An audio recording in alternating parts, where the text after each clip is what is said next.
Bismillahirrahmanirrahim. Assalamualaikum warahmatullahi wabarakatuh. Khawani fillah azanillahu wa iyyakum. Rokok, apakah rokok itu membatalkan puasa? Seorang isap rokok. Kita tahu bahwasanya rokok itu hukumnya haram ya. Rokok itu hukumnya haram. Dan ini yang mengharamkannya adalah para ulama, demikian juga para dokter, ya, bahkan juga di iklan-iklan rokok itu sendiri telah mengharamkan rokok. Jelas banyak sekali dalil yang mengatakan rokok itu haram. Di antaranya la dharar wa la dirar, bahwasanya seorang mukmin itu dilarang untuk memudaratkan dirinya, apalagi memberi mudarat kepada orang lain.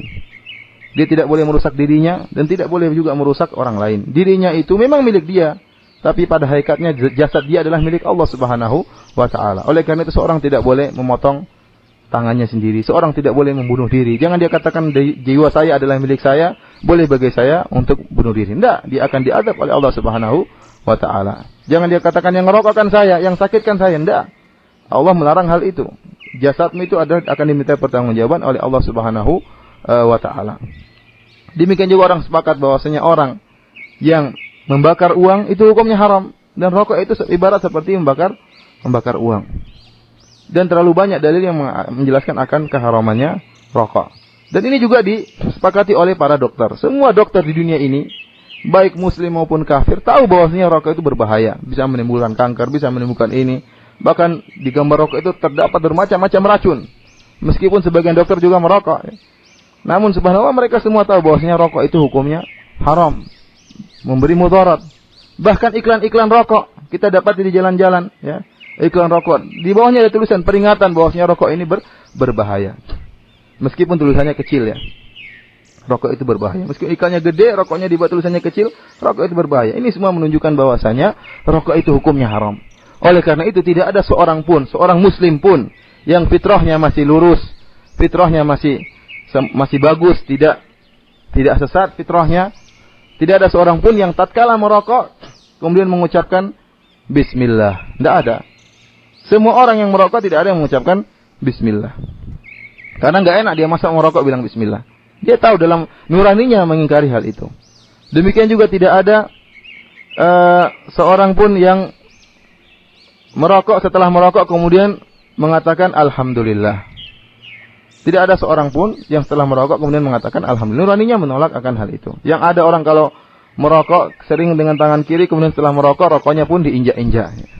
Kemudian ikhwani fillah azanillahu wa iyyakum, ada sebagian ulama mengatakan almar'u ala dini khalilihi, seorang itu berjalan dengan yang semisal dengan dia, yang bahwasanya sesuatu itu berjalan dengan yang semisal dengan dia.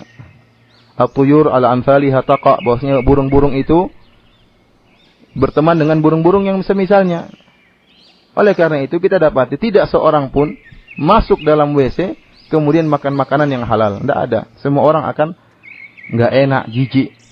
Seorang masuk dalam WC kemudian makan donat, tidak ada. Makan es krim, tidak ada. Dia tidak akan merasa tentram dalam WC kemudian makan makanan yang halal.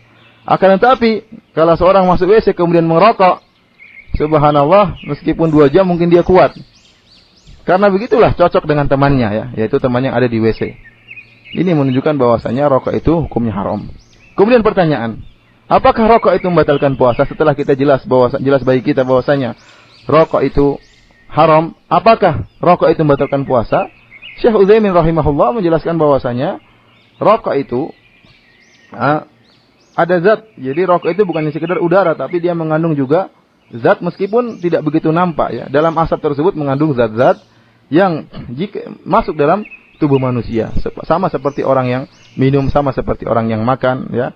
Oleh karena itu rokok itu membatalkan puasa, ya. Rokok itu membatalkan puasa. Belum lagi rasa yang dia rasakan di bibirnya ditambah dengan zat yang masuk dalam tubuhnya. Oleh karena itu rokok itu membatalkan puasa. Ikhwani fillah azanillahu wa iyyakum. Ini ada pertanyaan, kalau masukkan tangan ke hidung dalam kurung maaf ngupil, apa membatalkan puasa? Kita katakan bahwasanya tidak, ya. Ngupil tidak membatalkan puasa, ya. Demikian juga kalau ngorek kuping, ya. Ini pun tidak membatalkan puasa. Karena tadi kita katakan bahwasanya illah dalam makan dan minum yang batal adalah masuk makan dan minum. Apakah ada yang mengatakan ngupil itu makan? Apakah ada yang mengatakan ngorek tai telinga itu makan? Enggak ada. Tidak ada dalam bahasa Arab bahwasanya ngupil itu makan, kemudian ngorek ngeluarkan tai telinga itu makan atau minum.